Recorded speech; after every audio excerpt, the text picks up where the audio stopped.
Hi friends, నేను మీ శ్రీశాంత్. అందరూ ఎలా ఉన్నారు? ఇవాటి వీడియోలో నేను ఆత్మ మరియు శరీరం యొక్క కలయికను మీతో పంచుకుంటున్నాను. ఇది కూడా ధ్యానం వల్లనే. అధిక విశ్వశక్తి కలిగిన వారికి 7 చక్రాలు యాక్టివ్ అవుతాయనే విషయం అందరికీ తెలిసినది. ఈ 7 చక్రాలు యాక్టివ్ అయిన తర్వాత మీలో ఉన్న అంతరాత్మ ఒక జ్యోతిలా ప్రజ్వలిస్తుంది. మీ కనుబొమ్మల మధ్యల ఆ జ్యోతి వెలుగుతూ ఉంటుంది. దాని ద్వారా మీకు రేపు ఏం జరుగుతుందో కూడా ఈరోజే తెలిసిపోతుంది. గంటలో ఏం జరుగుతుందో కూడా ఇప్పుడే తెలిసిపోతుంది. ఈ అధిక విశ్వశక్తి ద్వారా మీకు ఎన్నో విషయాలు తెలుసుకోవచ్చు. కానీ దీనికి కొన్ని రూల్స్ ఉన్నాయి.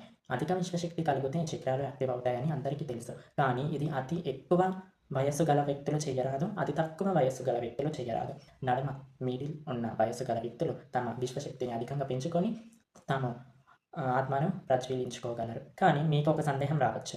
మరి సాధువులు, గురువులు వీళ్ళంతా హిమాలయాల్లోకి వెళ్లి తమ ఆత్మలను జ్యోతిర్వచం చేసుకుంటారు కదా! వాళ్ళకి ఏజ్‌తో సమస్య లేదు కదా అని మీరు అనుకోవచ్చు. వారు వారి ఆలోచనలను మార్చుకుంటారు గనుకని వాళ్ళు హిమాలయాలకు వెళ్లి తమ ఆత్మ జ్యోతిర్వచనం చేసుకుంటారు. మనం మన ఆలోచనలను మార్చుకోలేము కాబట్టి మనం ఇలా చేసుకుంటాం. సరే, శరీరానికి ఆత్మకున్న బంధాన్ని మీకు వివరిస్తున్నాను.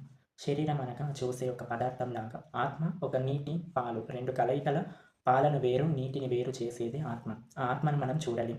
ఆత్మను మనం వినలేం. ఆత్మను మనం స్పర్శించుకోలేం. ఎందుకంటే ఆత్మ మనలోనే ఉంది. ఒక ఆత్మ ఎలా ఉంటుందంటే తమకు కావలసిన కోరికలను నెరవేర్చుకోవడానికి తమ కోరికలు భగవంతునికి చెప్పి, నాకు మరలా ఒక శరీరాన్ని ప్రసాదించు. ఈ జన్మలోనైనా నా కోరికలను నెరవేర్చుకుంటానని ఒక ప్రతిజ్ఞతో ఈ భూలోకం మీద ఆత్మ అయి మనిషి శరీరంలోకి వస్తుంది. ఆత్మ ఒక శరీరంలోనే ఉంటుంది అనుకోవడం తప్పు. ఆత్మ మన దుస్తువులు విడిచినట్లుగా ఎన్నో శరీరాలను విడుస్తూ తన కోరికలను నెరవేర్చుకుంటుంది. అంతేకాకుండా చాలా పాపాలు చేసిన వారికి తమ పాపాలకు ప్రాయశ్చిత్తం పొందడానికి మరలా ఆత్మ మరో శరీరానికి ప్రయాణిస్తుంది. ఇలా ఆత్మ తన పాపాలను తొలగించుకోవడానికి ఎన్నో శరీరాలను వదులుతూ ఉంటుంది. అంతేకాకుండా మీకు విష్ణుదేవుడు తెలిసే ఉంటాడు. మన నారాయణుడే ఎన్నో అవతారాలను ధరించాడు. 10 అవతారాలు ఎలా? ఒక్క ఆత్మ 10 శరీరాలకు భావించబడింది. అంతే మన ఆత్మ కూడా ఎన్నో శరీరాలను ధరిస్తుంది. అందుకే ఎలాంటి పాపం లేకుండా ఈ జన్మలో మీరు మీ పాపాలను సార్థకరం చేసుకొని, మీ పాపాలు లేకుండా మీ జన్మను చూసుకుంటే ఈ ఆత్మ భగవంతుని దగ్గరికి వెళ్ళి తనకు ఎలాంటి శరీరం వద్దు, మీ దగ్గరనే సేవకుడిగా ఉంటాను అని మన ఆత్మ కోరుకుంటుంది. అందుకే నేను చెప్పేది ఒక్కటే అందరికీ. మీ ఆత్మను ఎప్పటికీ మీరు ఇబ్బంది పెట్టకండి.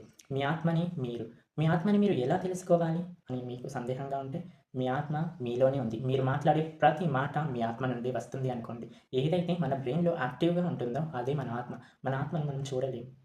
కానీ మన ఆత్మ ప్రతి మనసు కలయికలను తెరుచుకోగలుగుతుంది. మన ఆత్మ ఎదుటి వారి మనసులో ఏముందో కూడా మన ఆత్మ తెలుసుకోగలుగుతుంది. ఎందుకంటే